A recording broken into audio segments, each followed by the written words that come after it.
دیکھیں، جب ہم امریکہ یا اسپین یا فرانس یا جرمنی کی مثالیں دیتے ہیں تو پھر ہمیں یہ بھی سوچنا چاہیے کہ کیا ہم نے امریکہ، جرمنی، فرانس یا اسپین والا طرز حکومت بھی اپنایا تھا یا نہیں اپنایا تھا۔ پاکستان کی گراؤنڈ ریالٹیز جو ہیں وہ مختلف ہیں۔ جس ملک کی 25% آبادی جو ہے وہ خطرہ غربت کی لکیر سے نیچے رہتی ہو، جہاں پر جو ہے وہ آپ کی آبادی کا بہت بڑا حصہ جو ہے وہ جس کی انکم روزانہ $3 سے بھی کم ہو، وہاں پر آپ جو ہے وہ 22 کروڑ عوام کو جیلوں میں بند نہیں کر سکتے۔ میں آپ کے سامنے صورتحال رکھ دیتا ہوں۔ مجھے آپ بتا دیں کہ سندھ نے سب سے پہلے لاک ڈاؤن کیا، لاک ڈاؤن کرنے کے بعد کیا لاک ڈاؤن کے اوپر عمل درآمد کروا سکے؟ یا بتائیں کہ وہ لوگ جو کہ ایک کمرے کے مکان کے اندر 10 لوگ رہنے والے ہیں، ایک ایک مرلے کے مکان کے اندر، کیا مجھے بتائیں لیاری جیسی، ملید جیسی یا جوڑیا بازار جیسے علاقوں کے اندر آج بھی جو ہے وہ لاک ڈاؤن ہے، عملداری ہے؟ وہاں پر تو ایک کلیئرٹی ہے نا سندھ کی گورنمنٹ میں، ہم نے لاک ڈاؤن کرنا ہے، وہاں پر کیا عمل درآمد کروا سکے؟ نہیں کروا سکے۔ پاکستان کی گراؤنڈ ریالٹیز مختلف ہیں۔ یہاں پر آپ لوگوں کو زور زبردستی جو ہے وہ پکڑ کے بند نہیں کر سکتے، جیلیں نہیں بھر سکتے، وہاں بھی پھر کرونا پھیلنے کا خدشہ ہے۔ یہاں پر ہم نے ایک ریشنل اپروچ کو لے کے چلنا ہے، ہم نے وہ تمام تر احتیاطی تدابیر بھی اختیار کرنی ہے، ایس او پیز کے اوپر عمل درآمد بھی کروانا ہے، سوشل ڈسٹینسنگ کے رول کو بھی فالو اپ کرنا ہے، اور ہم نے جو ہماری جو جگہیں ہیں جہاں پر ہم کام کرتے ہیں ان کو بھی ڈس انفیکٹ کرنا ہے۔ اور پاکستان کے اندر کیسز کی وہ بڑی تعداد نہیں ہے جو دنیا کے اندر، اگر امریکہ جیسے ملک کے اندر 3 کروڑ لوگ بے روزگار ہو گئے ہیں، اور آپ اپنے انٹرو کے اندر بتا رہے تھے جو آپ کو فیکٹس سامنے رکھے اسد عمر صاحب نے، یہ بہت بڑے فیکٹس ہیں، یہ الارمنگ فیکٹس ہیں۔ دنیا کی معیشتیں جو ہیں وہ اگلے کئی سالوں کے اندر کھڑی نہیں ہو سکتی اپنے پاؤں کے اوپر، تو پاکستان کی معیشت تو آلریڈی پہلے کرپلڈ تھی، قرضوں کا بوجھ ہمارے اوپر تھا۔ تو میں یہ سمجھتا ہوں کہ ہمیں تمام تر گراؤنڈ ریالٹیز کو سامنے رکھتے ہوئے فیصلے کرنے ہیں۔ ہم نے فیصلے یہ نہیں دیکھنے جو فیصلے ہمیں چند لوگوں کو جو ہے وہ اپنے اے سی والے کمروں کے اندر بند ڈرائنگ روموں کے اندر اچھے لگیں۔ ہم نے وہ فیصلہ کرنا ہے جو پاکستان کی عوام کی بہتری کے لیے ہے، اور جو پریکٹیکل بھی ہے، جو قابل عمل بھی ہے۔ یہ فیصلے ہم نے کرنے ہیں، تو یہ ایک اپروچ کو ہم لے کے چل رہے ہیں، جس کی وجہ سے آپ نے دیکھا کہ ہم اچھا، میں اس سے کبھی صاحب بیسکلی سینیٹر صاحب یہ سمجھتے ہیں کہ بہت اچھا لاک ڈاؤن چل رہا تھا، بہت اچھا تھا، بڑا صحیح تھا، لیکن پھر وزیر اعظم نے اپنی باتوں کے ذریعے اس لاک ڈاؤن کے پورے تصور کو پاش کر دیا۔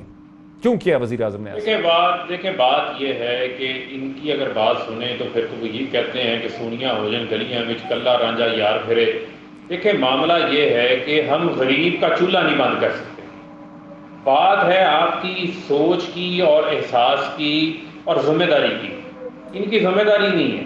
جو امپورٹنٹ چیز ہے، جو سمجھنے کی چیز ہے، بار بار بات ہو رہی ہے، آج یونیورسٹیز بھی بند ہیں، کالجز بھی بند ہیں، پبلک پارکس بھی بند ہیں، سینماز بھی بند ہیں، شاپنگ مالز بھی بند ہیں، اور بہت ساری ایسی جگہ بند ہیں، پبلک کے اجتماعات، بڑے جو اجتماعات ہیں وہ بند ہیں۔ ہمارا پچھلے مہینے پارٹی کا یوم تاسیس گزرا ہے، یہ نفیسہ شاہ صاحبہ نے کہا بڑی معذرت کے ساتھ، ہم نے تو کوئی پبلک گیدرنگ نہیں کی، ہم نے کوئی بڑے بڑے اجتماعات نہیں کیے، ہم بھی جو احتیاطی تدابیر ہیں ان کو اختیار کر رہے ہیں۔ لیکن میں یہ سمجھتا ہوں کہ جہاں لوگوں کی روزگار کا معاملہ آ جاتا ہے، وہاں پر آپ ایک بہت بڑے پاکستان کی کروڑوں کی آبادی ہے، جب آپ احساس پروگرام کے SMS سسٹم کھولتے ہیں تو 12 کروڑ لوگ اس کے اوپر میسج کرتے ہیں، جس میں سے 8 کروڑ لوگ وہ ہیں جو انڈیویجولی ایک خاندان کو ریپرزینٹ کر رہے ہوتے ہیں، ان کو پیسے تقسیم کیے جا رہے ہیں۔ 75 ارب روپے آپ لیبر کو تقسیم کرنے جا رہے ہیں، 50 ارب روپے آپ چھوٹے کاروبار کو سہارا دینے کے لیے جا رہے ہیں۔ حکومت نے تو جو ہے وہ اپنی تمام تر اسٹریٹجیز کو سائملٹینیسلی لے کے چلی ہے، کیپیسٹی بلڈنگ کی ہے۔ آج حفاظتی لباس پاکستان میں تیار ہونا شروع ہو گیا ہے، 95 ماسک پاکستان کے اندر تیار ہونا شروع ہو گیا ہے۔ آج وینٹیلیٹرز کے ٹیسٹ رن پاکستان کے اندر شروع ہو گئے ہیں۔ آج ہماری ٹیسٹنگ کیپیسٹی کے اندر اضافہ ہو چکا ہے۔ آج جو ہے وہ 5000 ٹیسٹ صرف روزانہ کے پنجاب کر رہا ہے، 1 لاکھ سے زائد جو ہے وہ ٹیسٹ کر چکے ہیں۔ تو میں سمجھتا ہوں کہ صوبوں کو یہ سمجھنا چاہیے کہ ان کو اپنی کیپیسٹی بلڈنگ بھی کرنی ہے، اپنی ٹیسٹوں کی استعداد کار بھی بڑھانی ہے۔ ڈاکٹر فرقان والا واقعہ بھی آپ کے سامنے ہے کہ سندھ کے اندر 450 وینٹیلیٹرز موجود ہیں، جس میں سے 18 وینٹیلیٹرز کے اوپر مریض موجود تھے، باقی وینٹیلیٹرز ان کو میسر نہیں آئے۔ تو جہاں کہیں انتظامی کمزوریاں ہیں، انتظامی نااہلیاں ہیں، جہاں پر وزراء کو ان کے چاہیے آن گراؤنڈ چاہیے، جہاں پر ان کے وزراء اعلیٰ کو چاہیے کہ وہ جائیں، جام شورو جائیں، میر پور خاص جائیں، سکھر جائیں، ٹھٹھا جائیں، سجاول جائیں، ان جگہوں پہ جا کے خود وزٹس کریں، اپنی انتظامیہ کو متحرک کریں تاکہ اس کا تدارک کیا جائے، روکا جا سکے۔ آج بھی جو فیکٹس ہیں وہ آبادی سے صوبہ پنجاب کی سندھ سے 3 گنا زیادہ ہے، لیکن آبادی کے لحاظ سے کیسز پنجاب میں کم ہے، ریکوری ریٹ بھی زیادہ ہے، لیکن سندھ کے اندر جو ہے وہ لاک ڈاؤن بھی بہت اچھا ہوا، کلیئرٹی بھی بہت اچھی تھی، عمل درآمد بھی بہت اچھا تھا، لیکن کیسز میں اضافہ نہیں رک سکا، لوکل ٹرانسمیشن وہاں بھی ہوتی جا رہی ہے۔ اگر ان کا آرگومنٹ بائی کر لیا جائے تو میں یہ سمجھتا ہوں کہ ہمیں سمارٹ لاک ڈاؤن، جو بار بار بات آپ بھی پوچھ رہے ہیں، جو آپ کا بھی سوال ہے، اس کی طرف جانا ہے۔ ٹارگیٹڈ ایریاز کو جہاں پر یہ وائرس پھیل رہا ہے ان کو ہم وہاں پر کارڈن کریں، وہاں پر ٹیسٹ کریں، سمارٹ سیمپلنگ کریں، جس طرح ابھی یہاں پر شروع ہوئی ہے۔ یہاں پر جو ہے وہ پیرامیڈکس کی سیمپلنگ ہو رہی ہے ڈیلی، پولیس کی ہو رہی ہے، ایڈمنسٹریشن کی ہو رہی ہے۔ ڈاکٹر نفیس اچھا، یہ ایک عام تاثر ہے کہ سندھ کو ایڈمنسٹریٹو مدد چاہیے، پنجاب کا انتظامی ڈھانچہ ہمیشہ سے مضبوط رہا ہے۔ جب فیڈرل گورنمنٹ ایک کورونا ٹائیگر فورس کھڑی کرتی ہے CRTF، تو سندھ کہتا ہے کہ ہمیں CRTF کو ہم کام نہیں کرنے دیں گے۔ اس کی کیا وجہ ہے کہ فیڈرل گورنمنٹ مدد بھی کر رہی ہے، آپ کو HR دے رہی ہے، لیکن آپ اس کو ڈینائی کر رہے ہیں؟ دیکھیں، سب سے پہلے تو میں ان کا یہ جو جھوٹا بیانیہ ہے اس کو بے نقاب کرنا چاہوں گی۔ یہ کہہ رہے ہیں کہ سندھ نے لاک ڈاؤن کیا لیکن افیکٹو نہیں تھا۔ اب ان کے کیسز دیکھ لیں۔ پنجاب ایک تسلسل سے 10 دن انہوں نے ایک کا 3000 4000 پر ٹیسٹنگ لے کے گئے، پھر 10 دن انہوں نے 2000 اور 2000 سے کم کی ٹیسٹنگ کی۔ مجھے یہ بتائیں کہ اس کی وجہ بتائیں کہ کیوں انہوں نے کم کی۔ کیا آپ اس وقت اگر آپ دیکھیں تو ان کو سندھ کی زیادہ فکر ہے کہ سندھ کو کیسے نیچے دکھایا گیا ہے، سندھ کو کیسے لڑایا جائے؟ اگر سندھ میں کرونا پھیل رہا ہے تو آپ کے وفاق کی ٹیلی کا حصہ ہے، اس میں وزیر اعظم اگر وہاں پھیل رہا ہے، ہاٹ اسپاٹ ہے، تو وزیر اعظم کو آپ نے زیادہ ٹیسٹ کیے ہیں پنجاب کے مقابلے میں، اتنی اونرشپ لینی چاہیے جتنی خیبر پختونخوا۔ اگر سندھ میں خدا نہ خواستہ کوئی یہ وبا پھیلتی ہے تو آپ بھی اس کے اتنے ہی ذمہ دار ہوں گے جتنی سندھ حکومت ہوگی۔ تو آپ کو اونرشپ لینی چاہیے۔ آپ سندھ سے ایسے لڑ رہے ہیں تو آپ اس وبا سے آپ کو ٹائیگر فورس دے رہے ہیں، آپ ایکسپٹ نہیں کر رہے۔ اچھا، اس ٹائیگر فورس کو کی میں مذمت کرتی ہوں، اس لیے کہ آج جو انہوں نے، اگر آپ کی بات صحیح ہے، جو یہ امپریشن ملا ہے، یہ وہ کہہ رہے ہیں کہ جی ہم اپنے جو SOPs ہیں اس کی انفورسمنٹ میں ٹائیگر فورس ہمیں مدد دے گی۔ آپ وجیلانٹے فورس بنا رہے ہیں اس ملک میں۔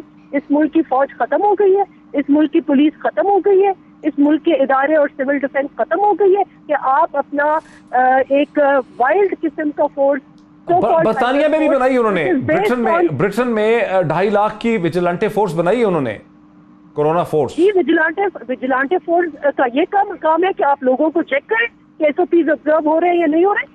وہ تو دس از ریڈیکولس۔ والنٹرزم دوسری بات ہے، اگر والنٹرزم کریں تو آپ کے پاس نیشنل ڈیفنس ہے، نیشنل ڈیفنس میں کیوں نہیں آپ نے ریکروٹس بنائے؟ اس کے رولز ہیں۔ نیشنل والنٹیئر موومنٹ ہے، اس میں کیوں نہیں آپ نے ساری پارٹیز کو انوائٹ کیا کہ اس میں بنائے؟ ایک پارٹی کے کارکنوں کو آپ اٹھا کے سڑکوں پر لوگوں کو آپ روکیں گے بیٹھ کر؟ یہ آپ یہ کریں۔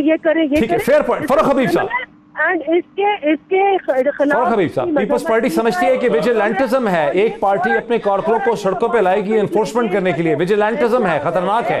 تو یہ فیصلہ فوراً واپس لیں۔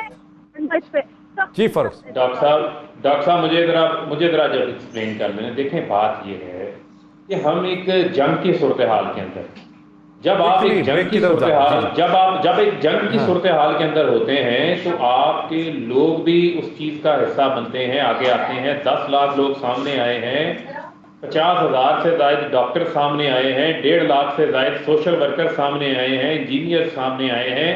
ان لوگوں کو ہم کہتے ہیں ان کو ٹائیگر فورس کا نام اچھا نہیں لگتا، یہ چینج کر کے بھٹو فورس رکھ لیں، لیکن خدارا ان لوگوں سے آپ جو ہے وہ کام لیں۔ ہر علاقے کا جو MLA ہے، چاہے وہ اپوزیشن کا MLA ہے، وہ بھی اس کا کنوینر ہے۔ نفیشہ ساز صاحب بھی جو ہیں وہ اپنے حلقے کی جو ٹائیگر فورس ہے ان کی کنوینر یہ ہیں۔ یہ اپنی ڈسٹرکٹ ایڈمنسٹریشن کے ساتھ مل کے کام کرنا ہے۔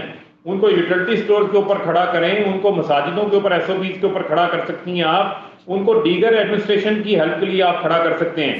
پنجاب میں اگر ایڈمنسٹریشن ان کے ساتھ ہیلپ لے رہی ہے، مجھے آپ یہ بتائیں تو یہ کیوں نہیں ہیلپ لے سکتے؟ ان کی کرونا کے حوالے سے SOPs عمل درآمد کرانے کے حوالے سے آسانی پیدا ہوگی۔ نہ تو ہمیں نیشنل ڈیفینس ان کی آن گراؤنڈ نظر آتی ہے، نہ ان کی انتظامیہ ہمیں آن گراؤنڈ نظر آتی ہے. تو پھر یہ کیوں کیسے پھیلا جا رہا ہے، اس کا بھی تو ان کو جو ہے وہ جواب دینا پڑے گا نا. آگے اپنی ذمہ داریاں یہ پوری نہیں کر رہی. ان کو ٹائیگر فورس کے نام سے اختلاف ہے، اس کے مقصد سے ٹھیک ہے یہ ایک اہم انہوں نے دونوں طرف سے اہم نقطہ ہے کہ ویجیلنٹزم نہیں ہونی چاہیے، لیکن پھر ویجیلنٹزم ہے نہیں شاید. ایک بریک لے لیں، بریک کے بعد اس گفتگو کو آگے بڑھاتے ہیں. بریک کے بعد ڈاکٹر صاحب میں آپ کی طرف آتا ہوں آفٹر دا بریک. ناظرین ویلکم بیک. ناظرین آپ نے دیکھا ہوگا اب تک کی جو ڈسکشن ہوئی ہے، دو ہمارے پارٹس ہو چکے ہیں.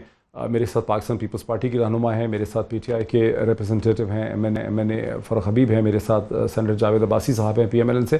اور میں مسلسل کی کوشش کر رہا ہوں، بہت سنسیئرٹی سے کوشش کر رہا ہوں کہ ان تینوں جماعتوں کے درمیان ہم ایک سمارٹ لاک ڈاؤن پہ ایک افیکٹو پریکٹیکل جو سٹیپس ہیں اس پہ ہم ایک کوئی ایگریمنٹ کر سکیں اصولی طور پہ کہ یہ چیزیں جو ہیں یہ تو ظاہر ہے چلیں گی، یہ پریکٹیکلی امپاسبل ہے اس کو روکنا، اور یہ چیزیں جو ہیں وہ نہیں ہونی چاہیے جہاں خطرہ ہے، جس کو کاسٹ بینیفٹ انالیسس کہتے ہیں، کس چیز کا کم خطرہ ہے کس چیز کا زیادہ خطرہ ہے.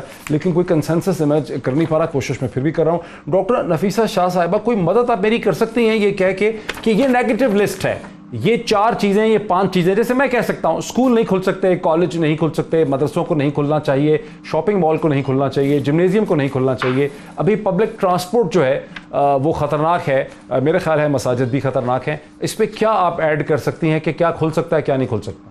دیکھیں میں ویگلی بتا سکتی ہوں کہ کہیں بھی گیدرنگز جہاں بھی ہو، کسی بھی فارم میں گیدرنگز ہو وہ نہیں ہونی چاہیے. اپارٹ فرام دیٹ بزنسز پہ یہ بیٹھ جائیں. یہ جو اسمارٹ لاک ڈاؤن ہے مجھے ان کی تشریح کی پتہ نہیں ہے، لیکن یہ 4 انڈیکیٹرز جو ہیں اس کو مد نظر رکھ کے پھر آپ لاک ڈاؤن کو سلو کریں، اسپیڈ اپ کریں، جو بھی کرنا ہے. لیکن 4 things are important جیسے میں نے کہا. The first is کہ rate of infection should go down.